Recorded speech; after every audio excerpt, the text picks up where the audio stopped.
विद्यार्थी मित्रांनो, तुमचे मनापासून आभार. कारण आम्ही दिलेलं टार्गेट स्वीकारलंय. ओके, चॅलेंज म्हणूया आपण. टार्गेट कुठलं? चॅलेंज.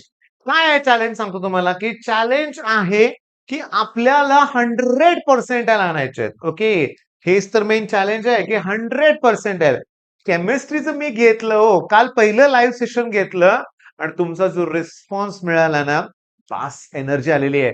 आणि ही एनर्जी तुम्हाला आम्ही मिळून 100% पर्यंत नेणारच, लक्षात घ्या. बघा, आम्ही काय असं ऑफिशियली बॅच कुठली लॉन्च केले, आम्ही मिळून असं काही नाहीये, लक्षात घ्या. 6 वाजता जोशी सर घेतायत, 7:30 वाजता शैलेश सर घेतायत आणि 9:30 वाजता आठवड्यातून 3 दिवस मी घेणार आहे.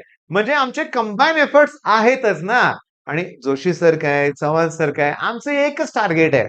100% हो टार्गेट मोठंच पाहिजे ना. आणि बरं, हे अचीव्ह करता आलं का गेल्या वर्षी? करता आलं. मी माझ्या ऑफलाईन मध्ये करून दाखवलं, लक्षात घ्या. या दोघांच्या बरोबर आपला क्रॅश कोर्स, टेस्ट या सगळ्यांचं कॉम्बिनेशन मिळून रिझल्ट लागलाय, लक्षात घ्या. मी तुम्हाला सांगतो, रिस्पॉन्स एक्स्ट्रा ऑर्डिनरीला होता, एक्स्ट्रा ऑर्डिनरी. बरं, हे झाल्यानंतर आपलं काय ठरलंय, की काउन्सिलिंगला आपल्या प्रदीप सरांची बॅच आहेच. सीओईपीतच जायचंय. सीओईपी, व्हीजेटीआय, वालचंद, पीआयसीटी आणि मुलींसाठी कमेन्स बेस्ट कॉलेज आहे, लक्षात घ्या. तर आता इम्पॉर्टंट काय आहे? तुमचे धन्यवाद तर म्हणले ना मी. मग आज संध्याकाळी परत लाईव्ह येणार तुम्ही, नक्की येणार. तुमच्यावर तुमचे मित्रांना घेऊन येणार आहे.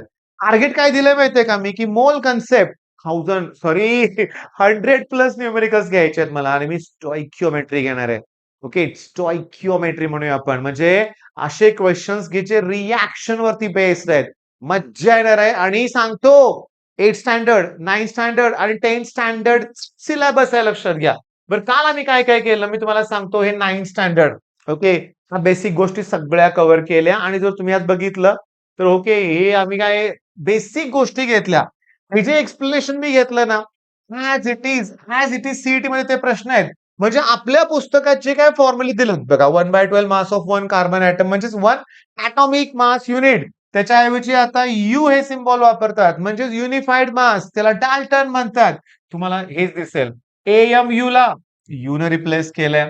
1/12 चं मास किती असतं, लक्षात घ्या. 1.66. मुलांनी हे उत्तर दिलं होतं.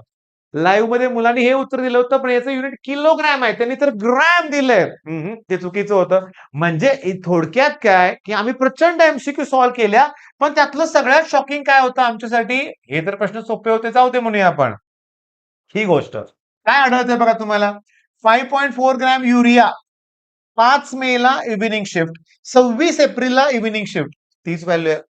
तीच व्हॅल्यू आहे. व्हॅल्यूचा चेंज नाहीये. पण शॉकिंग म्हणजे नीट 2026 पेपर फुटला होता. म्हणून काय प्रश्न चुकीचा नव्हता, लक्षात घ्या. व्हॅल्यूज बघा. 5.4 gram urea, hydrogen atom, number of hydrogen atom विचारले, नंबर ऑफ हायड्रोजन ॲटम. म्हणजे दिल ते प्रश्न येणार. फर्स्ट लॉ ऑफ थर्मोडायनामिक्स असा एक पेपर नाहीये ज्यात त्यातला प्रश्न नाहीये. 100% रिपीट होणारा प्रश्न आहे, लक्षात घ्या. मग माझ्या केमिस्ट्री तुम्ही माझ्याकडून जेव्हा कराल ना, टार्गेट एकच आहे. 50 पैकी 45+ पडलेत मुलांना मार्क आणि तुम्ही पाडणार आहे पैकीच्या पैकी. मला पाहिजे 50 पैकी 50. आणि जेई मध्ये सुद्धा, JEE जेई मध्ये सुद्धा ते प्रश्न आलेले मी घेतलेत. मग ते लाईव्ह सेशन बघितलं नसेल ना, तर ते एकदा बघून घ्या. एकदा बघून घ्या. म्हणजे संध्याकाळी मला तुम्ही पाहिजे नागपूर, ओके, परभणी, त्याच्यानंतर तुम्हाला सांगतो अहिल्यानगर, फोंडा घाट, कोकण, ओके, त्याच्यानंतर आठवेळ मला पुणे. आणि कोण तुम्हाला सांगतो, माझे 3-4 वर्षाचे असणारे जुने स्टुडंट पण होते, लास्ट इयरचे टॉपर पण होते. म्हणजे लाईव्हला एक वेगळीच मजा होती. आणि आज तर खूप एमसीक्यू सॉल्व्ह करायचे आहेत संध्याकाळी. मग भेटू संध्याकाळी 9:30 वाजता. All the best.